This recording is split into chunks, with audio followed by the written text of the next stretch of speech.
everyone, my name is Arnold G. Aguilar, and for today's video, I'm going to discuss about ROP and AOQ. So let's get started. So first, pre-order point ROP is the inventory level at which a new order must be placed to replenish stock before it reaches zero. So ROP is indicator kung kanong stata mo place of order. So formula, ROP equals usage times lead time plus safety stock.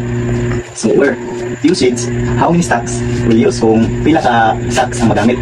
Then second is lead time, how long it will arrive delivered. So kung ang lead time is kung gano'n sa siya maabot. Then third is safety stock, so extra inventory to cover unexpected demand or delays.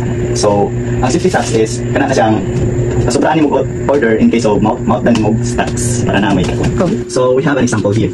If the restaurant expected daily usage is 555 jars of honey, the anticipated delivery is 3 to 7 days. Place the order inventory on February 28 when the company placed the order. When it will arrive, and what are the safety stock dates? So ang atong solution is ROP equals usage times lead time plus safety stock.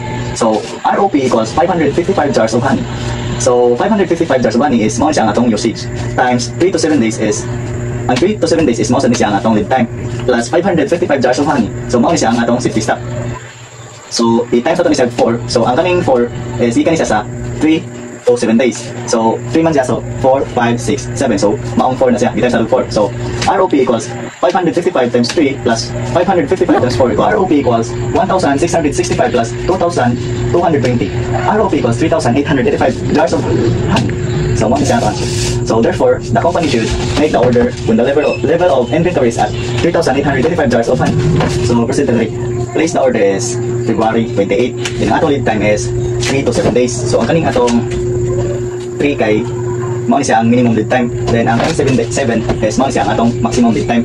Then ang order will arrive is March 3. So man March 3.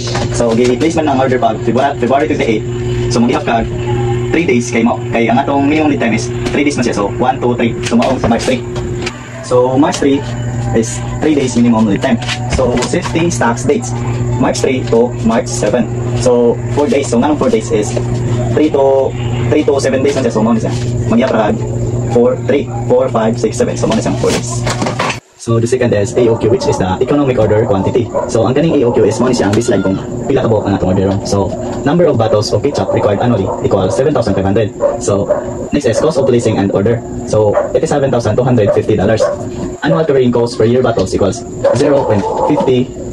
So we have to determine the following: A, AOQ; B, NO, which is the number of orders; C is TOC, which is the total ordering cost per year; D is EI, which is average inventory; A is TCC, which is total carrying cost per year; F is TC, which is the total cost. So we have a solution. A is AOQ. So AOQ equals the square root of 2 times O times N divided by C equals the square root of 2 times $87,250 times 7,500 bottles divided by $0.50. So AOQ equals 51,161.51 bottles of ketchup. So next is B, which is NO. NO equals N divided by AOQ. So equals 7,500 divided by 51,161.51. NO equals 0.15 orders. C is TOC. TOC equals NO times OC equals 0.15 times $0.50. TOC equals $13,087.5. So next is D. D is EI. EI equals AOQ divided by 2 equals 51,161.51 divided by 2 equals EI equals 25,580.76 bottles. Next is E. TCC. TCC equals EI times CC equals 25,580.76 bottles times $0.50.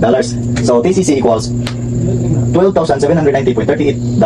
So TC equals TOC plus TCC equals $13,087.76 plus $12,790.38 TC.